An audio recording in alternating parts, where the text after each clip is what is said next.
कहानी की शुरुआत होती है साल 2150 में, जहां अमेरिका की सरकार को खबर मिली कि अंतरिक्ष में एक सैटेलाइट खराब हो चुकी है। तो उन्होंने मिरेकल नाम के एक सुपर हीरो को इस मामले की जांच करने के लिए अंतरिक्ष में भेजा। जैसे ही मिरेकल अंतरिक्ष में पहुंचा, तो उसे वहां सैटेलाइट के ढेर सारे छोटे छोटे टुकड़े दिखाई दिए और वहीं एक एलियन स्पेसशिप उस पर हमला करने को तैयार खड़ी थी। मगर मिरेकल को अपनी काबिलियत पर पूरा यकीन था और उसने इनका खात्मा करने से पहले एक सेल्फी लेने की सोची। लेकिन अचानक उसे एहसास हुआ कि ये छोटे छोटे टुकड़े किसी सैटेलाइट के नहीं थे, बल्कि ये छोटी छोटी एलियन शिप्स थी जो धरती पर हाहाकार मचाने को तैयार थी। उसी समय टेक्नो नाम के सुपर हीरो को जोरदार धमाके की आवाज सुनाई दी, तो उसने मिरेकल से बात करने की कोशिश की, पर तभी उसने देखा कि मिरेकल बेहोश होकर अंतरिक्ष से गिर रहा था। टेक्नो ने उसी समय उड़कर मिरेकल को पकड़ लिया, लेकिन उसी समय उसके जेट का फ्यूल खत्म हो गया और वो दोनों फुल स्पीड में नीचे गिरने लगे। तब उन्होंने बाकी सुपर हीरोज को मदद के लिए बुलाने का फैसला किया। इसके बाद हम मिसी नाम की एक बच्ची को देखते हैं, जो सुबह उठी तो उसने टीवी पर अंतरिक्ष में हुए हमले की खबर देखी।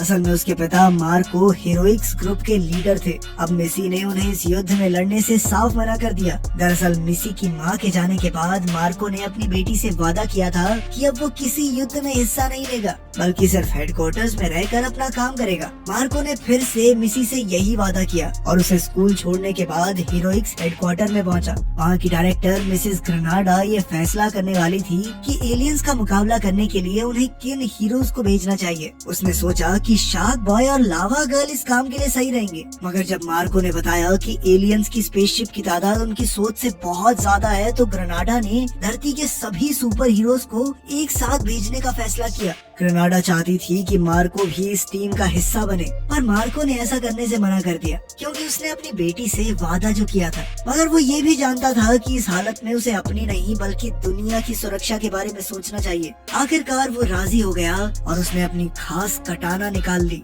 उधर स्कूल में कुछ लड़कियों ने पेड़ में फंसी बॉल निकालने के लिए मिसी की मदद मांगी। मिसी ने कहा कि मैं एक सुपर हीरो की बेटी जरूर हूँ, लेकिन मेरे पास कोई पावर वावर नहीं है। खैर, उसकी सहेलियों के जाने के बाद दो लोग मिसी के पास आए और उसे जबरदस्ती अपनी गाड़ी में बैठाकर हीरोइक हेडक्वार्टर्स में ले आए। वहाँ पहुँचने पर मिसी की मुलाकात मिसेस ग्रेनाडा से हुई। ग्रेनाडा ने उसे बताया कि जब भी कोई सुपर हीरो किसी मिशन पर जाता है, तो उसके बच्चों को अंडरग्राउंड फोर्ट में सुरक्षित रखा जाता है, ताकि हीरो को अपने परिवार की कोई चिंता न हो। अब मिसी को भी वहाँ भेज दिया गया। मिसेस ग्रेनाडा ने सभी बच्चों को शांति बनाए रखने को कहा और वहाँ से चली गई। लेकिन उसके जाते ही सभी बच्चे रूल्स तोड़कर उधम मचाने लगे। तभी मिरेकल के बेटे व्हील्स ने मिसी को देखा, तो उसने मिसी को बाकी बच्चों के नाम और उनकी शक्तियों के बारे में बताया। ओजो नाम की एक लड़की के पास तस्वीर बनाने की पावर थी, कैपेला के पास आवाज की अद्भुत शक्तियाँ थी और वाइल्ड कार्ड नाम के एक लड़के के पास तो दुनिया भर की सारी शक्तियाँ थी। बस वो उन पर काबू नहीं कर पाता था।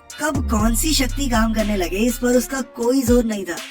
बाकी सबकी पावर्स देखने के बाद बच्चों ने मिसी को उसकी शक्तियों के बारे में पूछा, मगर मिसी ने हिचकिचाकर बात बदल दी और उन्हें टीवी चलाने को कहा, ताकि वो एलियंस और हीरोज की फाइट देख सकें। उन्होंने टीवी पर देखा कि सभी हीरोज एक साथ तेजी से आगे बढ़ रहे थे, जहां हजारों की तादाद में एलियंस उन पर हमला करने को तैयार खड़े थे। पहले तो मिरेकल अपना बदला लेने के लिए आगे बढ़ा, लेकिन अचानक एक एलियन ने उस पर ऐसा जोरदार वार किया कि वो सीधा एक बिल्डिंग से जा टकराया। वहीं एलियंस ने शार्क बॉय को घेर कर उसे भी एक टीवी स्टेशन हेलीकॉप्टर पर दे मारा। फिर कुछ ही देर में उन्होंने शार्क बॉय को बंदी बना लिया। वहीं दूसरी ओर एक बिल्डिंग की छत पर मिरेकल को दो एलियन शिप्स ने कैद कर लिया। उसने भागने की कोशिश की, मगर अब उसके अंदर बिल्कुल ताकत नहीं बची थी और वो भी शार्क बॉय की तरह पकड़ा गया। जब लावा गर्ल ने अपने पति को इस हालत में देखा, तो उसने अपनी शक्तियों की मदद से एलियंस की मदरशिप को तबाह करने का फैसला किया, मगर उसका आग का गोला गलती से टेक्नो को जा लगा और वो घायल हो गया, जिस वजह से एलियंस ने उसे भी बंदी बना लिया। फिर धीरे धीरे एक एक करके सभी हीरोज एलियंस की कैद में आ गए और अब उनका सामना करने के लिए सिर्फ मार्को ही बचा था। हालांकि मार्को सुपर हीरोज का लीडर था, पर वो जानता था कि वो अकेला इतने एलियंस की फौज का मुकाबला नहीं कर पाएगा। आखिरकार उसने अपने ब्रेसलेट के जरिए मिसी को अलविदा कहा और एलियंस की फौज की तरफ कूद पड़ा, जहां उसे भी जल्द ही बाकियों की तरह कैद कर लिया गया। आखिरकार सभी सुपर हीरोज के जाने के बाद प्रेसिडेंट ने टीवी पर आकर ऐलान किया कि उन्हें एलियंस का एक मैसेज मिला है। एलियंस चाहते थे कि सभी इंसान हार मान कर खुद को उनके हवाले कर दें, वरना वो पूरी धरती को तबाह कर कर देंगे और इसके लिए उनके पास सिर्फ 3 घंटे का समय था। प्रेसिडेंट के जाते ही मिसेस ग्रेनाडा टीवी पर आई और कहा कि अब वो लॉकडाउन शुरू कर रहे हैं, इसीलिए सभी बच्चों को अपनी जगह पर बैठे रहना होगा। मगर मिसी ने उसकी बात नहीं सुनी और उसने अपने साथियों को कहा कि एलियंस का हमला होने से पहले उन सबको यहाँ से निकलना होगा। तब वाइल्ड कार्ड ने उससे पूछा कि वो कैसे जानती है कि एलियंस यहाँ हमला करने वाले हैं। तो मिसी ने उन्हें ओजो की बनाई तस्वीर दिखाई। असल में जब व्हील्स उसे सबकी शक्तियों के बारे में बता रहा था तो ओजो की बनाई हुई सारी तस्वीरें सच साबित हुई थी। तब मिसी ये समझ गई थी कि ओजो अपनी तस्वीरों से भविष्य बता सकती है। आखिरकार मिसी ने सबको दिखाया कि एलियंस वेंटिलेशन डक्ट के जरिए इस कमरे में घुसने वाले हैं, इसीलिए उन्हें जल्द से जल्द यहाँ से निकलना होगा। मगर वो लॉकडाउन में थे, इसलिए ये काम इतना आसान नहीं था। उन्होंने सोचा कि वो गार्ड्स को एलियन के हमले के बारे में बता देंगे, लेकिन गार्ड्स ने कुछ बच्चों की बातों पर यकीन क्या करना था। तब मिसी ने गप्पी को गार्ड्स से निपटने का जिम्मा दिया। असल में गप्पी शार्क बॉय और लावा गर्ल की बेटी थी और उसके पास जबरदस्त ताकत के साथ साथ बेहतरीन फाइटिंग स्किल्स भी थी। इसके अलावा वो पानी और बाकी लिक्विड्स को भी काबू कर सकती थी। गप्पी ने लगभग सारे गार्ड्स को चित कर दिया और आखिर में जो एक बचा था उसे नूडल्स ने अपनी इलास्टिक पावर से बेहोश कर दिया। फिर उन्होंने गार्ड्स का एक्सेस कार्ड ले लिया और इसी दौरान एक गार्ड ने उठकर इमरजेंसी बटन दबा दिया, जिससे सभी दरवाजों पर अपने आप ताले लग गए और हेडक्वार्टर्स में सबको खबर पहुंच गई। अब वो कुछ नहीं कर सकते थे और कुछ ही पलों में एलियंस पाइपलाइंस के जरिए वहां घुस आए और वाइल्ड कार्ड को पकड़ लिया। वाइल्ड कार्ड को बचाने के लिए मिसी ने रिवाइंड को समय में पीछे जाने को कहा और ऐसा करते ही व्हील्स ने सिक्योरिटी गार्ड को अलार्म बजाने से रोक दिया और वो सब एलियंस के आने से पहले वहाँ से भाग निकले। वहाँ नूडल्स अपने शरीर को बड़ा करके एक आदमी जैसा बन गया, लेकिन जल्द ही बाकी बच्चे पहचाने गए और गार्ड्स ने बाहर जाने का दरवाजा बंद कर दिया। अब उनके पास भागने का कोई रास्ता नहीं था, तो वाइल्ड कार्ड ने छत के छेद की ओर इशारा किया। तब मिसी ने कैपेला को अपनी धीमी आवाज का इस्तेमाल करने को कहा ताकि हेडक्वार्टर्स का स्टाफ हवा में उड़ने लगे। ऐसा करते ही सभी बच्चे इन लोगों को सीढ़ियाँ बनाकर छत पर पहुँच गए। फिर उन्होंने चुराए हुए एक्सेस कार्ड के जरिए एक केबल कार निकाली और जल्द ही बिल्डिंग से बाहर निकल गए। लेकिन बाहर जाते ही उन्होंने हेडक्वार्टर्स के कई एम्प्लॉइज को देखा जो उनका रास्ता रोके खड़े थे। अब उनसे बचने के लिए कैपेला ने अपनी शक्तियों की मदद से केबल कार को हवा में उड़ा दिया, लेकिन अब वो तेजी से एक बिल्डिंग से टकराने वाले थे और कैपेला केबल कार की दिशा भी नहीं बदल पा रही थी। तभी ऐन वक्त पर नूडल्स बाहर आया और एक पोल के साथ लटक कर केबल कार को घुमा दिया। फिर कुछ देर आगे बढ़ने के बाद कैपेला को सांस लेने में परेशानी होने लगी, तो उन सब ने एक जगह छुपने का फैसला किया। तब मिसी ने आइडिया दिया कि उन्हें उसकी दादी अनीता के घर चले जाना चाहिए। वो सब वहाँ पहुँचने ही वाले थे कि अंत में कैपेला की आवाज बिल्कुल बंद हो गई और वो तेजी से नीचे जाते हुए सीधा अनीता के गार्डन में जा गिरे। उनसे मिलने के बाद अनीता ने कहा कि एलियंस का हमला होने में सिर्फ 2 घंटे बाकी हैं, इसीलिए उन्हें अभी से तगड़ी ट्रेनिंग शुरू करनी होगी, क्योंकि अब धरती की सुरक्षा का जिम्मा उनके ही कंधों पर था। जल्द ही उनकी ट्रेनिंग शुरू हो गई और इधर मिसेस ग्रेनाडा को मिसी के खास ब्रेसलेट के बारे में पता चला, तो उसने इसे ट्रैक करके उसकी असली लोकेशन का पता लगा लिया। उधर वो सुपर हीरोज के बच्चे अपनी फाइटिंग स्किल्स के साथ साथ एक टीम की तरह लड़ने पर भी काम कर रहे थे। अब एलियंस का हमला होने में सिर्फ 1 घंटा बाकी था और तभी ग्रेनाडा के भेजे हेलीकॉप्टर्स वहाँ आ पहुँचे, जिसके बाद सभी बच्चे खुफिया सुरंग के रास्ते से फरार हो गए। वहीं अनीता बाकी सबका ध्यान भटकाने के लिए वहीं रुक गई। अब सुरंग में मिसी ने ऊजा का आईपैड लिया और उसकी टॉर्च के जरिए आगे का रास्ता ढूंढा। वो एलियंस की मदरशिप तक पहुंचने का प्लान बनाना चाहती थी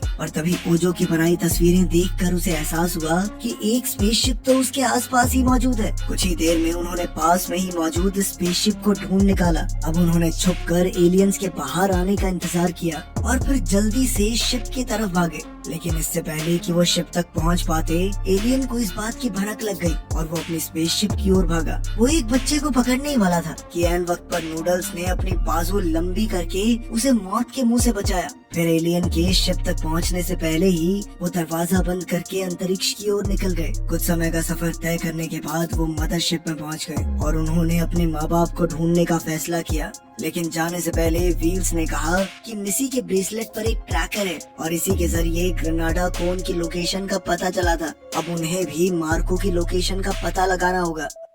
कुछ देर बाद अपने माँ बाप को ढूंढते हुए अचानक उन्हें जमीन के नीचे से कुछ अजीब सी आवाज सुनाई देने लगी। उसी पल अचानक से एलियंस जमीन तोड़कर उन पर हमला करने आ गए। सभी बच्चे घबराकर आगे दौड़े, जहाँ उन्हें एक दरवाजा मिला। आखिरकार वो शिप के बीचों बीच जा पहुँचे थे, जहाँ एक बड़ा सा पिरामिड मौजूद था। उन्होंने देखा कि यूएसए का प्रेसिडेंट वहाँ घूमते हुए कुछ और लोगों से एलियन के हमले की बातचीत कर रहा था। प्रेसिडेंट के जाने के बाद ग्रेनाडा उनके पीछे से बाहर आई और सभी बच्चों को उनकी बहादुरी की शाबाशी दी। ग्रेनाडा ने कहा कि उनके भागने की कुछ ही मिनटों बाद एलियंस ने हेडक्वार्टर्स पर हमला किया था। अगर वो भागते नहीं तो वो उसी वक्त पकड़े जाते। ये सुनकर सभी बच्चे काफी खुश हुए, पर तभी व्हील्स ने देखा कि ग्रेनाडा के शरीर के वाइटल्स आम इंसानों जैसे नहीं थे। साथ ही ओजो ने एक तस्वीर दिखाई जिसके मुताबिक ग्रेनाडा भी एक एलियन थी। उसी समय प्रेसिडेंट ने आकर ग्रेनाडा से कहा कि बच्चों को सच पता चल चुका है। तब ग्रेनाडा ने अपना असली रूप दिखाया और सभी बच्चों को गिरफ्तार करने का हुक्म दिया। इसके बाद उन सबको पकड़कर एक कड़ी सिक्योरिटी वाली जेल में बंद कर दिया गया। अब उन्हें किसी भी हालत में यहाँ से बाहर निकलना था, इसलिए उन्होंने गप्पी की शक्तियों का इस्तेमाल करने का फैसला किया। मगर इस जेल में कहीं भी पानी नहीं था, इसीलिए वो कुछ नहीं कर सकती थी। तब मिसी ने अपने सभी दोस्तों को रोने को कहा ताकि गप्पी उनके आंसुओं का इस्तेमाल कर सके।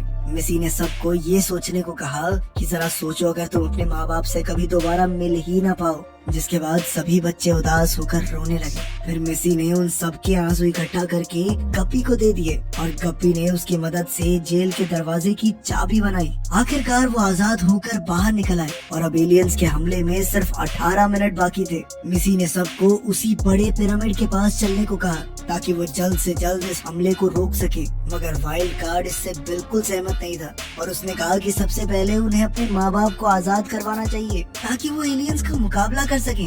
वाइल्ड कार्ड मिसी के साथ जाने को तैयार नहीं था, इसीलिए वो फेस मेकर को अपने साथ लेकर निकल पड़ा। फेस मेकर के पास किसी भी तरह का चेहरा बदलने की शक्ति थी। खैर थोड़ी दूर जाने के बाद वो एक कॉरिडोर में पहुंच गए और जल्द ही उनमें बहस शुरू हो गई, जिसके बाद वो दोनों अलग अलग रास्तों पर निकल पड़े। इधर ग्रेनाडा ने उन्हें कैमरा से लड़ते हुए देख लिया था और उसने वाइल्ड कार्ड को पकड़ने का फैसला किया, क्योंकि उसका अपनी शक्तियों पर काबू नहीं था, यानी वो गलती से पूरी स्पेसशिप को भी तबाह कर सकता था। उधर वाइल्ड कार्ड अपनी अलग अलग शक्तियों से दरवाजे खोलने की कोशिश कर रहा था, पर जल्द ही ग्रेनाडा और उसके आदमियों ने उसे पकड़ लिया और उसे इंटेरोगेशन रूम में ले गए।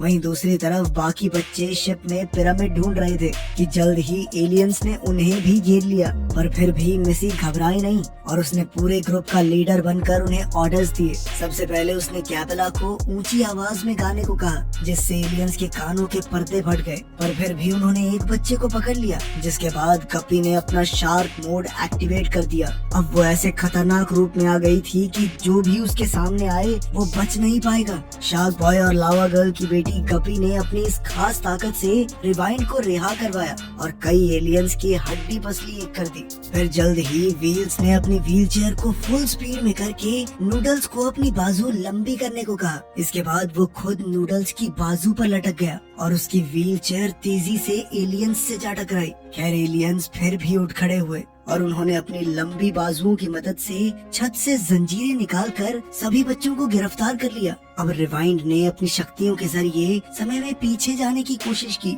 लेकिन हथकड़ियों के कारण वो ऐसा कर नहीं सका। तब अपने भाई की मदद के लिए फॉरवर्ड ने अपनी शक्ति उसके साथ मिला दी और वो दोनों मिलकर समय में थोड़ा पीछे चले गए और इस बार नूडल्स ने छत से जंजीरें निकालकर एलियंस को ही बांध दिया। आखिरकार वो सब उसी बड़े से पिरामिड वाले कमरे में पहुंच गए, जहां से व्हील्स इस स्पेसशिप का सेंट्रल कंट्रोल रीप्रोग्राम करने वाला था। लेकिन इससे पहले कि वो कुछ भी कर पाता, अचानक से पिरामिड के चारों ओर एक अदृश्य सुरक्षा कवच बन गया ताकि वो उसके कंट्रोल सेंटर तक ना पहुंच सके। नूडल्स को समझ नहीं आया कि यहाँ पे तो कोई है ही नहीं, तो ये किसने किया। तब उसके पीछे से आवाज आई और ये कोई और नहीं बल्कि ओजो थी। फिर ये खुलासा होता है कि ओजो भी असल में एक एलियन थी। उधर ग्रेनाडा अपने आदमियों के साथ इंटेरोगेशन रूम में आई और वाइल्ड कार्ड से उसके ग्रुप के मिशन के बारे में पूछताछ करने लगी, लेकिन वाइल्ड कार्ड मुंह खोलने को राजी नहीं था। उसी समय लाउड स्पीकर से वाइल्ड कार्ड की आवाज आई और उसने कहा कि वो कमांड रूम में पहुंच चुका है।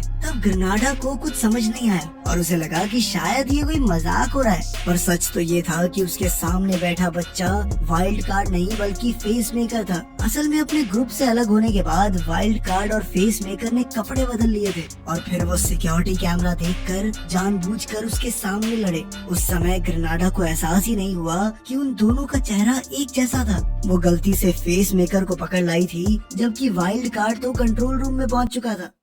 उधर ओजो को भी इस बारे में पता चला तो उसने पूछा कि उन्होंने ये प्लान कब बनाया। तब मिसी ने बताया कि जब वो उसकी दादी के घर की सुरंग से जा रहे थे तो उसने ओजो के आईपैड में देख लिया था कि ओजो भी एक एलियन है। उसने उसी पल ये सब वाइल्ड कार्ड को बताया और फिर उन्होंने मिलकर ये प्लान बनाया था। पृथ्वी पर हमला होने में अब सिर्फ 2 मिनट बाकी थे और वाइल्ड कार्ड ने कंट्रोल रूम से पिरामिड का सुरक्षा कवच हटा दिया ताकि वो इस हमले को रोक सके, मगर ओजो ये हरगिज नहीं होने दे सकती थी। इसीलिए उसने अपना पेन निकाला और एलियंस की तस्वीर बनाने लगी। अचानक आईपैड की स्क्रीन से चीजें जिंदा होकर बाहर निकलने लगी तो मिसी और उसके साथी उनका डटकर मुकाबला करने के लिए तैयार हो गए। इधर व्हील्स टाइमर डीएक्टिवेट करने में लग गया, वहीं दूसरी ओर ग्रेनाडा और उसके आदमी कंट्रोल रूम में जा पहुंचे थे ताकि वो पिरामिड के ऊपर फिर से सुरक्षा कवच लगा सके। मगर वाइल्ड कार्ड उनके सामने खड़ा था और उसने कहा कि वो ऐसा हरगिज नहीं होने देगा। तब ग्रेनाडा ने उससे पूछा कि वो ऐसा कैसे करेगा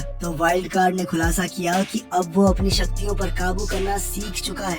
अब वाइल्ड कार्ड ने उड़कर एलियंस को बिजली के जोरदार झटके दिए और फिर ग्रेनाडा को बर्फ में कुल्फी की तरह जमा दिया। इधर पिरामिड के पास मिसी और उसकी टीम अलग अलग दिशाओं में फैल गई और मिसी ने गप्पी को पानी से निंजा स्टार्स बनाने को कहा। फिर मिसी ने नूडल्स को अपनी बाजुओं से गुलेल बनाने को कहा ताकि वो ओजो के बनाए हुए राक्षसों पर निंजा स्टार्स से हमला कर सके। अब गप्पी के पास पानी खत्म हो चुका था तो व्हील्स ने बताया कि ये पिरामिड लिक्विड मेटल से बना है। तब गप्पी ने उसके इस्तेमाल से एक भयंकर शार्क बनाई जो एक ही बार में 2 राक्षसों को जिंदा चबा गई।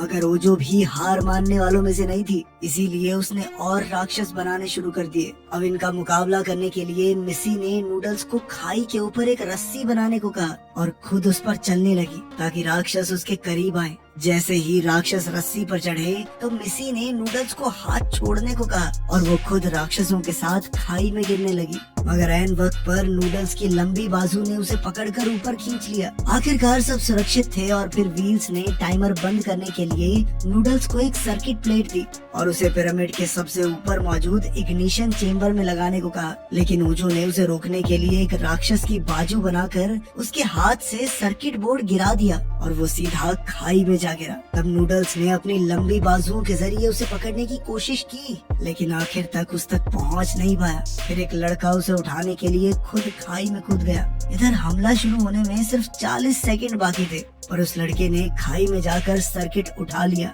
लेकिन अब उनके पास इस लड़के को वापस ऊपर लाने का तरीका नहीं था तो मिसी ने वाइल्ड कार्ड से बात की और उसे टेलीपोर्ट होकर वहां आने को कहा। कुछ ही पलों में वाइल्ड कार्ड वहां पहुंचकर उस लड़के को खाई से बाहर ले आया। आखिरकार ऐन वक्त पर नूडल्स ने चेम्बर में सर्किट लगा दी और उसी पल पूरी मदरशिप पूरी तरह हिलने लगी। अचानक पिरामिड के बीचों बीच एक छेद खुल गया और उसमें से उन सबके माँ बाप बाहर आए। बच्चों को कुछ समझ नहीं आ रहा था तो मिसी ने ओजो से पूछा।